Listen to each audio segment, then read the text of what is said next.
아, 3주차 강의가 그 융에 대해서 사실 끝났는데 학교 측에서 그 35분 강의, 40분 강의 좀 짧은 것 같다. 조금 더 길게 해달라고 하는 그런 연락이 와서 갑작스럽게 제가 추가로 한 30분 정도 더 강의를 하려고 합니다. 그런데 이미 융에 대해서는 내가 핵심적인 이야기를 다 했기 때문에 이 시간에는 사실 제가 전에 서울에 있는 항공대학교 학생들을 상대로 인터넷 강의를 한 적이 있었어요. 그때 학생들한테 종교 심리학을 강의했었는데 학생들이 질문을 던지면 내가 답변하는 그런 시간이 있었습니다. 그래서 그때 모아놨던 자료를 가지고 여러분들하고도 또 비슷하게 공감할 수 있는 내용이 있기 때문에 오늘 내가 질문을 읽어주고 그리고 거기에 대한 답변을 그렇게 하는 걸로 좀 하겠습니다. 이 항공대학교 학생들 중에는 교회 나간 학생도 있지만 교회 나가지 않는 학생들이 있어서 그 질문이 굉장히 다양합니다. 그래서 아마 여러분들하고는 좀 질문 내용이 좀 틀릴 수 있을 수도 있지만 아마 여러분들 관심 있게 들을 수 있는 그런 질문이 많이 있습니다.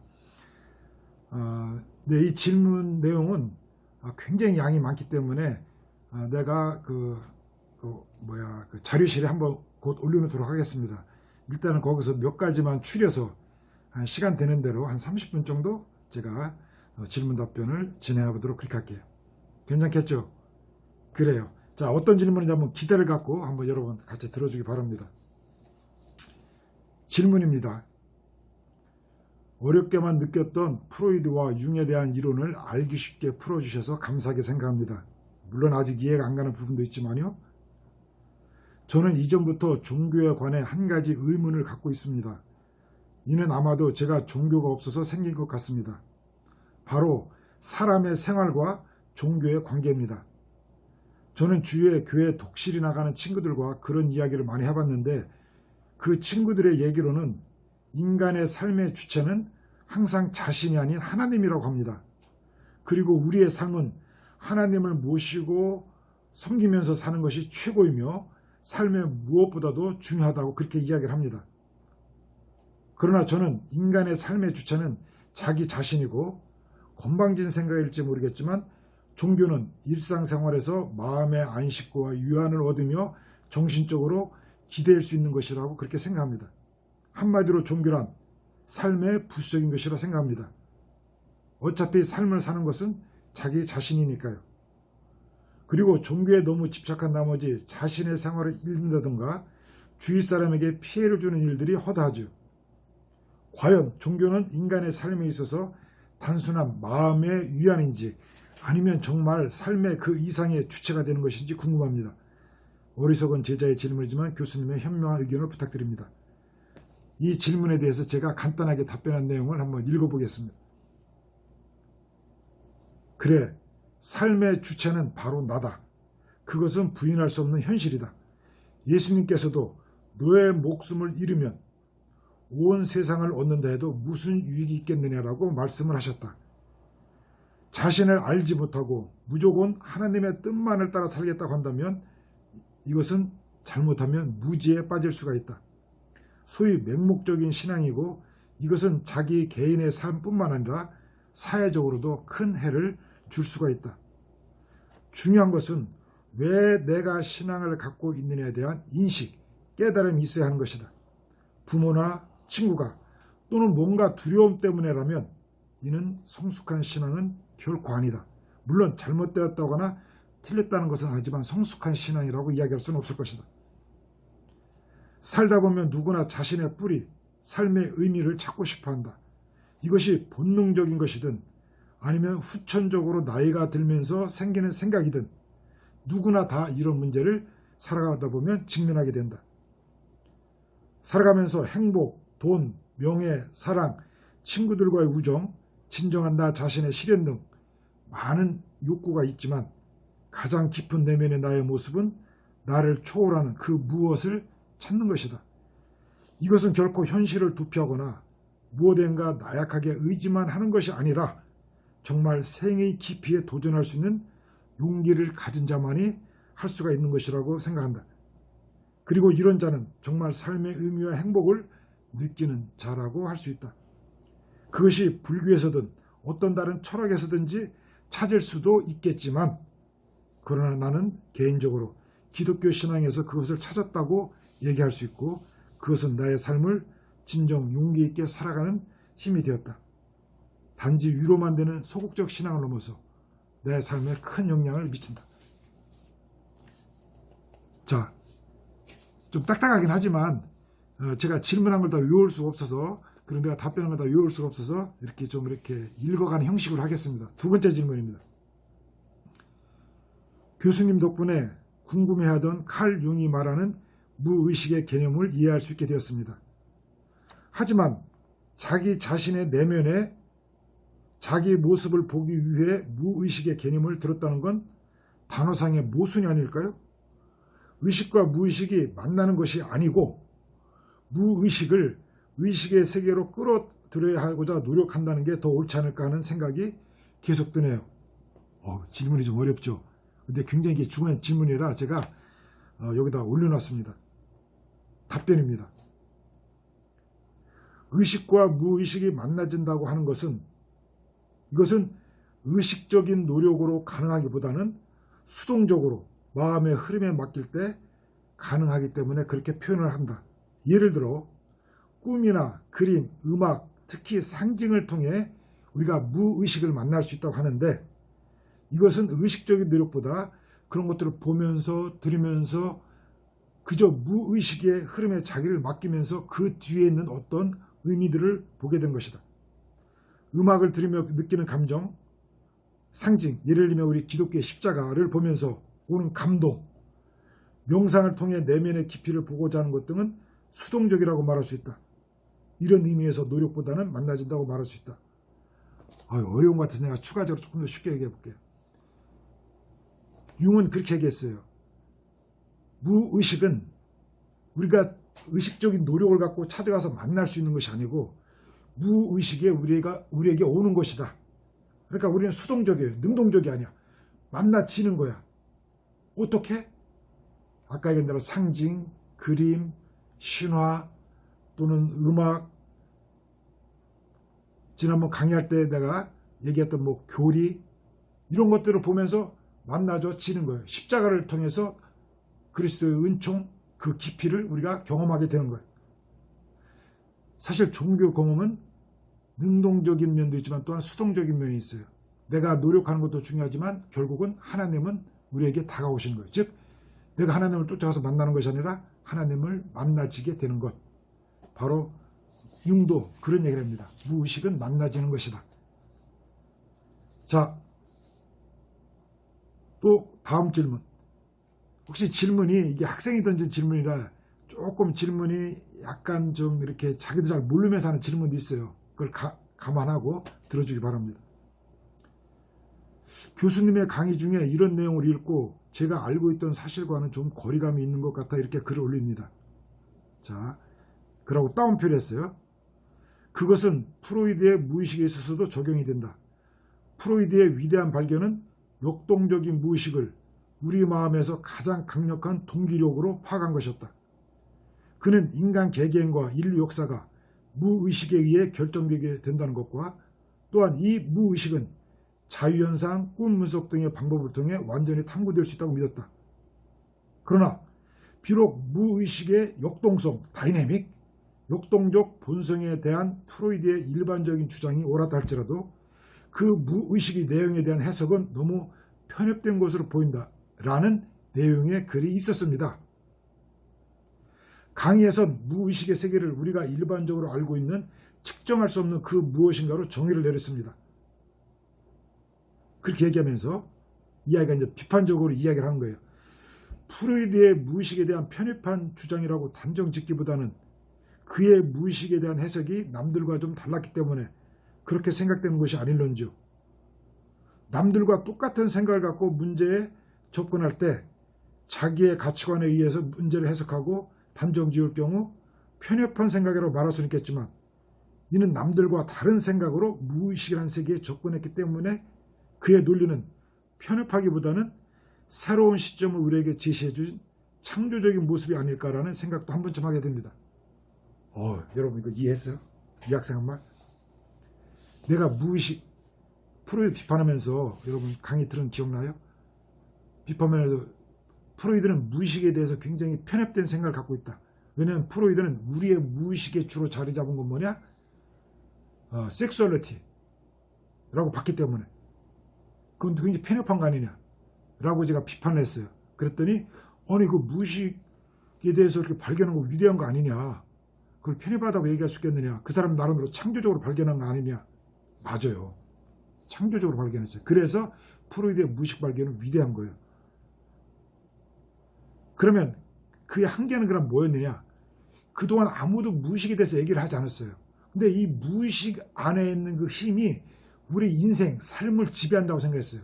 우리는 의식, 생각하고 분석하고 지금 보는 걸로 모든 걸 판단한다고 생각했지만 프로이드는 그게 아니라 우리의 의식은 무의식의 영향을 받는다 라고 얘기를 했던 거예요.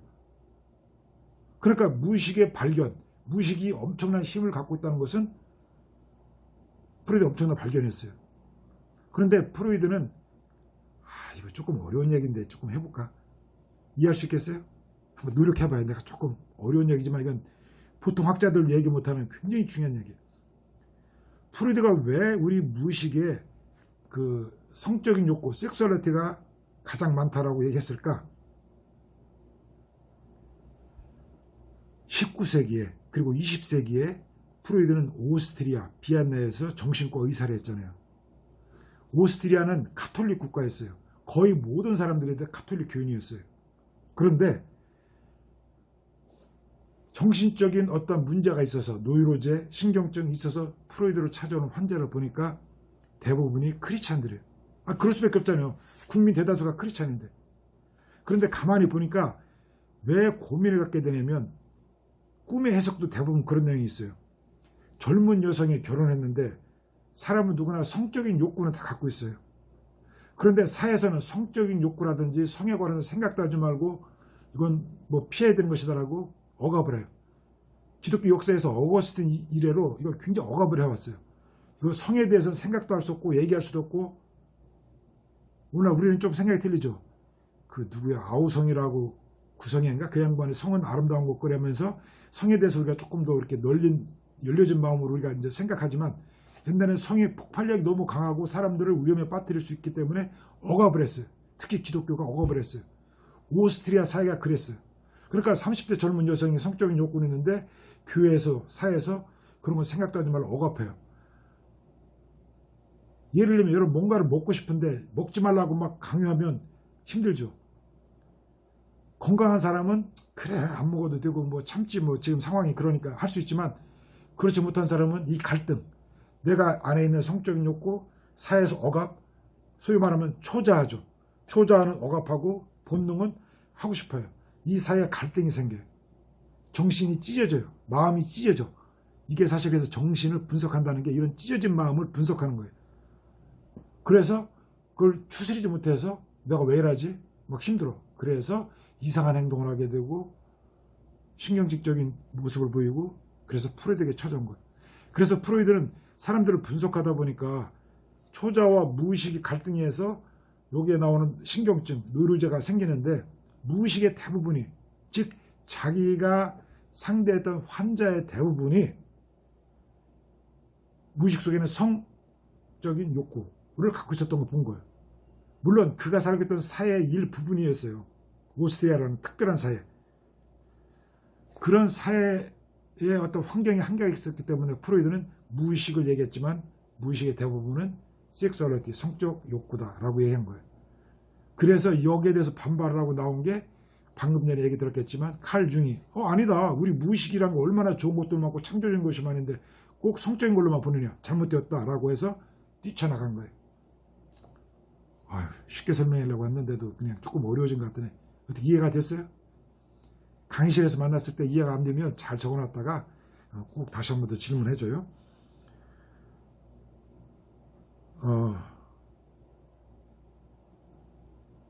그래요.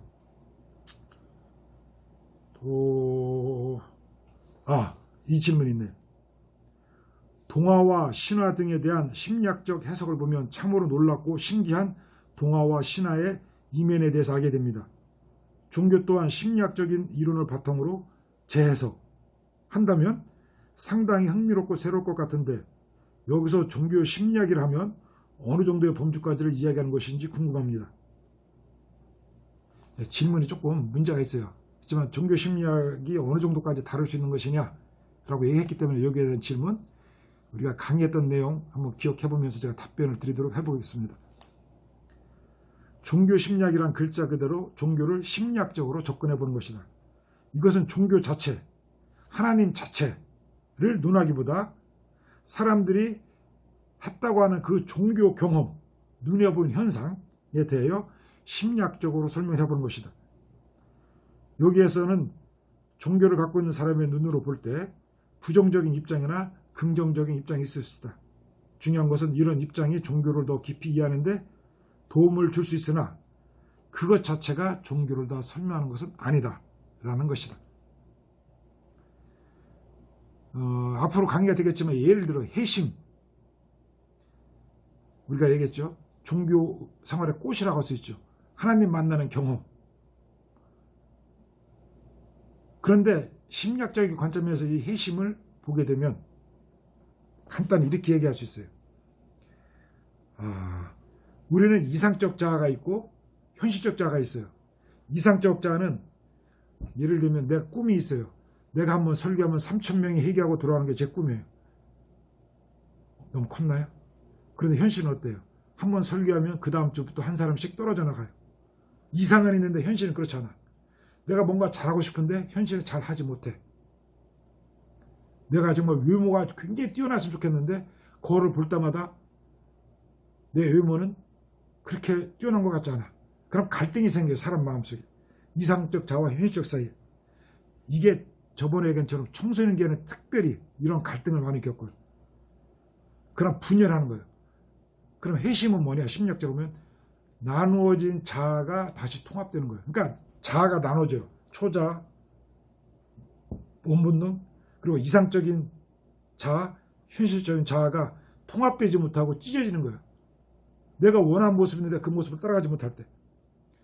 이것이 극심하게 나타났다가 통합될 때, 높은 단계로 통합될 때 이것이 회심이다. 그렇게 심리학도 설명해요. 이게 우리 앞으로 공부하겠지만 회심을 경험한 많은 사람들의 이야기를 우리가 할 텐데 심리학적으로 보면 이런 과정을 겪어요. 극심한 고민, 고통, 번민, 좌절. 그러다가 더 높은 단계로 올라가요. 어거스틴도 그랬고요. 사도 바울도 그랬고요. 톨스토이도 그랬고 존 버넨도 그랬고 저도 그랬고 아마 여러분도 이런 비슷한 경험이 있을 거예요. 자, 요건 또 강의실을 만나면 또 얘기하도록 그렇게 합시다. 그 다음 질문. 융의 이론 중 그림자에 대한 내용이 있습니다. 그림자, 여러분 들었던 기억나죠? 자신의 어둡고 열등한 측면이 무의식 속에 내재되어 있는 것이 그림자라고 하는데요.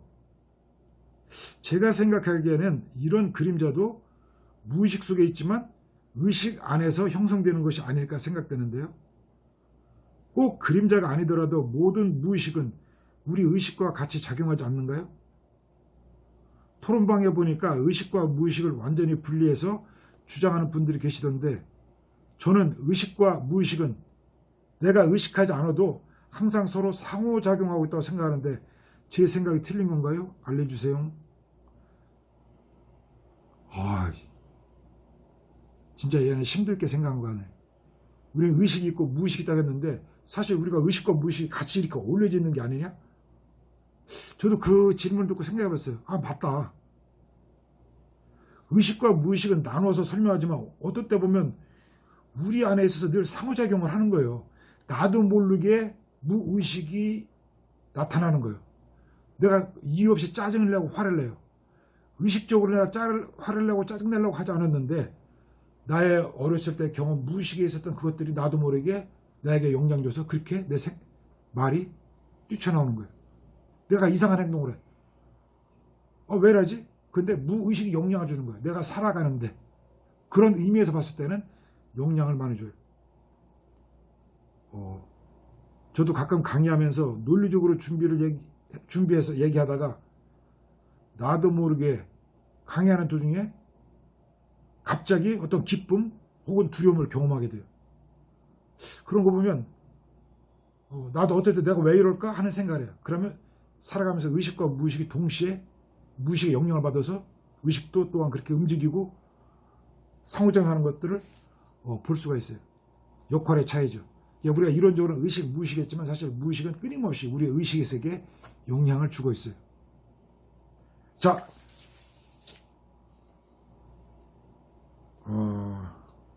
질문들이 뭐 이렇게 다 어려워. 그래서 한번 읽어볼게요.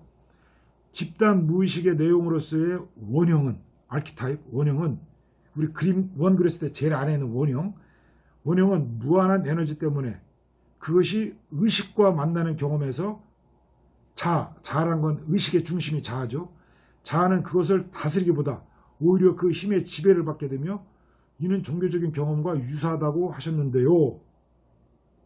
그러나 반드시 무의식만이 지배를 하는 건지, 그러니까 자아가 지배하게 되는 경우는 없는 건지 알고 싶습니다. 또한 부정적으로 영향을 받는 경우 그것은 자아 실현에 역행되는 것으로 개성화에 반하는 것이 아닐까요? 이야, 진짜 좋은 질문이었어요. 저도 그렇게 썼어요. 야, 정말 좋은 질문이다. 먼저 자아가 지배할 수 있어요. 이것은 보편적으로 사람들이 생각하는 겁니다. 직관적이고 감정적인 어떤 느낌보다는 그런 것들을 억압하고 대신 철저히 논리적으로 합리적으로 하려는 것, 그건 자아가 통제하는 거죠. 자아가 지배하는 거죠. 그런데 융이나 심층 심리학자들은 이러한 것에 반대 의견으로 무의식의 영향이 크다는 것을 강조한 겁니다.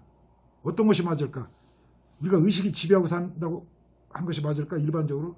아니면 정말 우리는 무의식의 영향을 더 크게 받아서 의식이 거기에 지배받아 산다고 한 것이 맞을까? 각자의 선택입니다.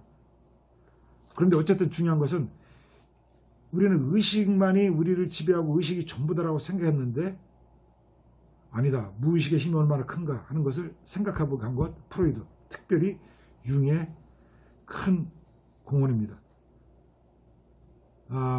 요즘에 설교에도 스토리텔링이 많이 있죠. 설교. 이야기식 설교. 왜 이야기식 설교가 중요한지 아세요? 그것도 오늘날 시대의 영향입니다. 옛날에 설교하면 1번, 2번, 3번 너 이거 잘못했어 이렇게 살아야 돼 그렇게 얘기했어요. 논리적이에요. 합리적이에요. 근데 사람들은 그런 설교를 들으면 의식적으로 좋은 설교다, 깨끗하다, 이해가 간다. 하지만 마음에 변화는 없어요. 그런데 이야기를 하게 되면 이야기를 들으면서 가슴이 뭉클뭉클해요. 논리적으로 따지면 별거 없는 것 같은데 가슴을 움직여요. 무의식을 건드는 거예요. 그래서 오늘날도 사람을 변화시키려면 이야기 설교를 해야 된다. 그래서 이야기 설교까지 아니더라도 좋은 요화가 사람들의 감정을 건드려요. 변화를 줘요. 오래 생각하게 해요. 그건 의식을 건드는 게 아니라 무의식. 나도 모르게 내 마음을 건들기 때문에. 그래서 무의식이 중요하다는 것, 영향을 주고 있다는 걸 오늘 많이 이야기합니다. 그리고 무의식의 부정적인 힘이 오히려 자아 실현에 방해되지 않을까? 그리고 무의식에는 좋은 것만 있는 것이 아니라 잘못된 것이 있어요. 그래서 그것에 영향을 지배를 받게 되면 내가 나쁜 감정, 두려움에 휩싸이게 될 수 있어요. 그거는 뭐 조금 더 어려운 얘기라 다음에 또 한번 얘기를 하는 걸로 그렇게 하겠습니다.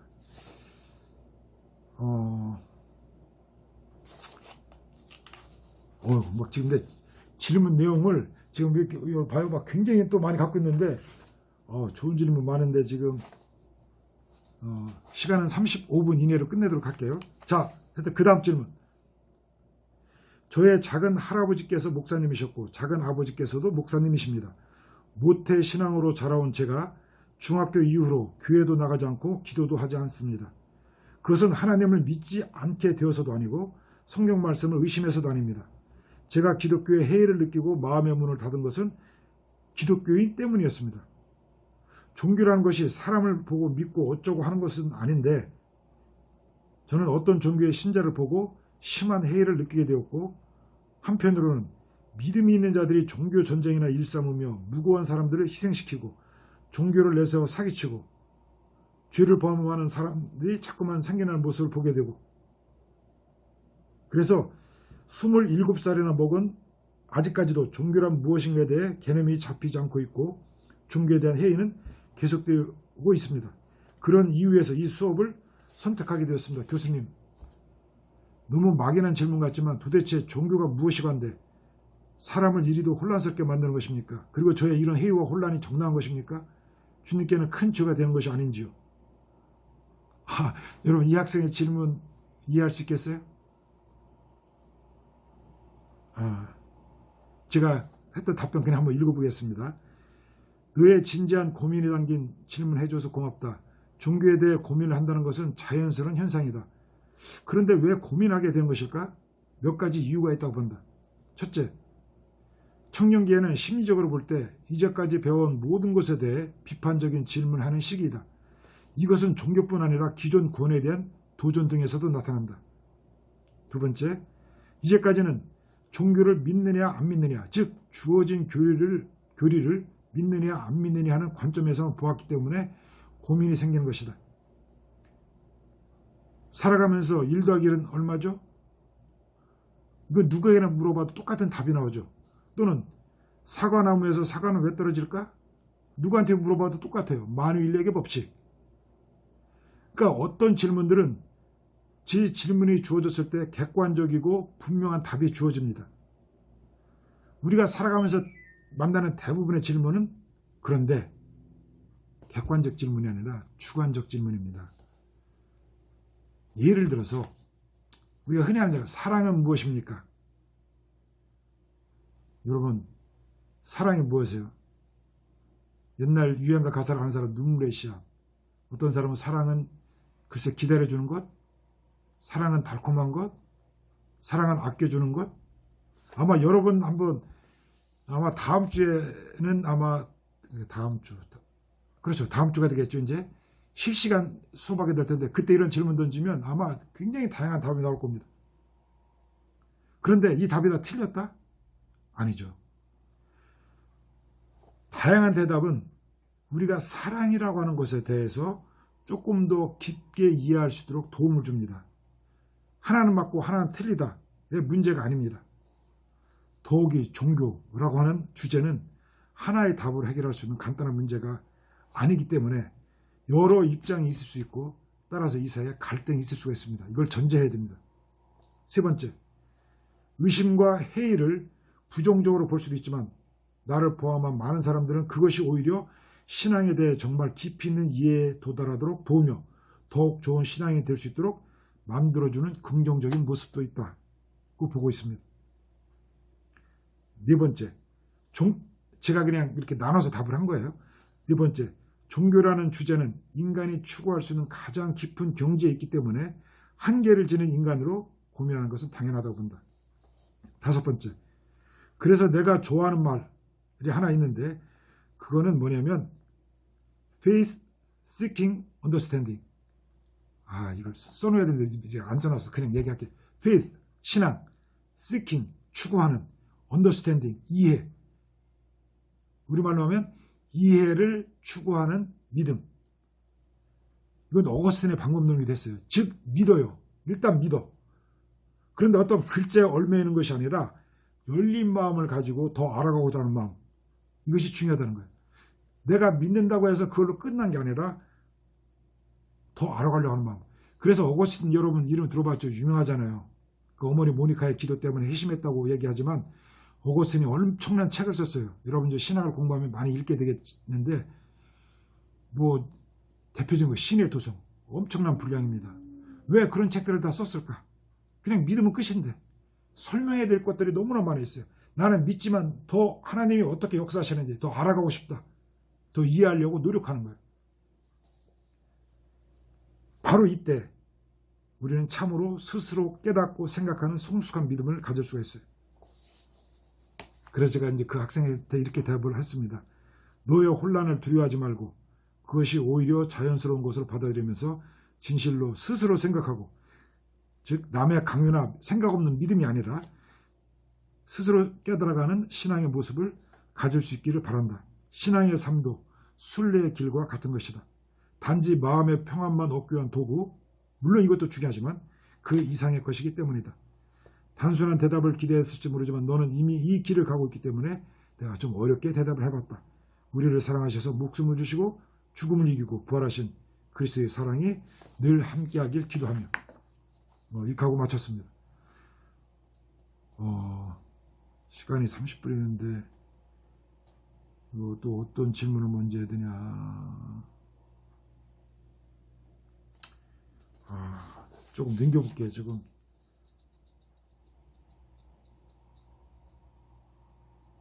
요거 마지막으로 한번 해볼게요. 이건 자기 스스로 이렇게 얘기했네. 저는 개인적으로 무신론자입니다. 어떻게 보면 상당히 건방진 태도라고 생각하면서도 실제하지 않는 것을 믿으라고 하는 종교에 대해서 거부감부터 드러냈던 것이 사실입니다. 종교를 진리 추구라는 측면에서만 본다면 모두 가치 있다고 생각합니다만 현실적으로 그렇지 못한 것이 사실인 것 같습니다. 어떤 면에서는 기독교보다 불교가 더 진리 추구에 가까운 것으로도 보입니다. 불교에는 모든 사람이 부처님이 될 수 있다는 사상을 가지고 있다고 합니다. 이 때문에 부처님의 신격화는 거리가 있다고 생각할 수도 있을 것 같습니다. 그러나 하나님이나 예수님을 믿는 것처럼 부처님을 믿는 불교 신자가 대부분이라고 생각합니다. 대다수의 사람들이 현재의 고통, 두려움을 떨치고 사후의 세계가 존재한다면 그 사후의 세계에서도 행복을 얻고자 종교를 찾기 때문에 눈으로 볼 수 있는 신을 만들고 절대적 믿음을 요구하는 등으로 종교가 유도된 것인지 아니면 본래 종교가 그러한 것인지 답변을 부탁드립니다. 제 답변입니다. 사람들이 하나님을 찾는 것이 단지 심리적인 것인가? 아니면 정말로 하나님이 존재해서 사람들이 본능적으로 그것을 찾는 것인가? 이것은 인류 역사에서 가장 중요한 질문 중에 하나라고 자신 있게 말할 수 있다. 그만큼 역사 이래로 논쟁도 많은 주제였다. 내가 좋아하는 사람 중 하나는 키에르케고르. 이 말을 한번 빌려보죠. 그는 인간을 3단계로 나누어 설명했다. 첫째는 심미적 존재, 둘째는 윤리적 존재, 셋째는 종교적 존재. 그러니까 1단계는 인간의 1단계는 심미적인 단계예요. 그러니까 자신의 행복을 추구하고 쾌락을 찾음으로 인생을 즐기는 상태. 먹는 것을 즐겨한다? 공부하는 것을 좋아한다? 저 같으면 운동을 좋아하는데 운동을 좋아한다? 취미생활한다? 다 심미적인 단계예요. 인간은 누구나 여기에서 행복을 찾고 기쁨을 찾아요. 그런데 인간은 여기에서 완벽한 기쁨과 행복을 찾을 수가 없어요. 그 다음 단계로 나가야 되는데 그게 뭐냐? 두 번째가 윤리적 단계. 나만을 위해 사는 삶이 아니라 다른 사람들을 위한 삶을 살 때 인간은 비로소 행복을 느낄 수 있다. 이거 우리가 쉽게 이해할 수 있어요. 세 번째 단계가 있습니다. 마지막 단계, 종교적 단계. 신 앞에서 자신을 찾는 단계에 도달해야만 인간은 진정으로 행복을 찾고 삶의 의미를 찾을 수 있다고 얘기해요. 그런데 이 종교적 인간은 누할 수가 없어요. 그래서 얘는 이야기합니다.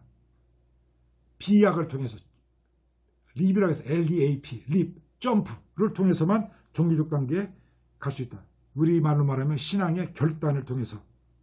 요즘 초심리학에서 말하는 초월의 추구, 나를 넘어서서 초월하는 욕구 많이 얘기하는데 그렇게 표현할 수도 있겠어요. 이제 내가 그럼 이제 여기에 대해서 개인적인 또 견해를 밝힌다면 나는 하나님의 존재를 믿으며 그리고 그 하나님이 정말 어떤 분인지 나의 삶에 어떤 영향을 주는 건지를 생각하고 더 알아가고자 노력하는 사람이다. 프로이드 이론의 한계에서도 지적했지만 심리적으로 설명할 수 있다고 해서 그 실제가 존재하지 않는다고 하는 것은 모순이 될 수가 있다. 시간이 벌써 또 많이 됐네. 이제 이 정도에서 끝내야 될 것 같은데. 자, 아이고 재미난 질문을 또 많이 했고 사실은 제가 여러분 설명하려고 뭐 이런 것도 사실 또 써서 준비를 했는데 다음에 합시다.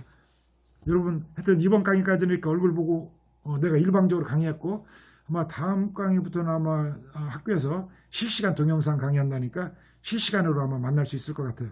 자, 그럼 오늘 여기까지 하고 여러분도 똑같이 과제를 하고 과제할 때 오늘 내가 질문 던지고 답변한 거에 대해서도 좋았던 거 내가 뭐 이렇게 좀 도움이 된 거 있으면 한 줄로 코멘트해서 보내줘도 좋겠습니다. 자, 수고했습니다. 여기까지만 할게요.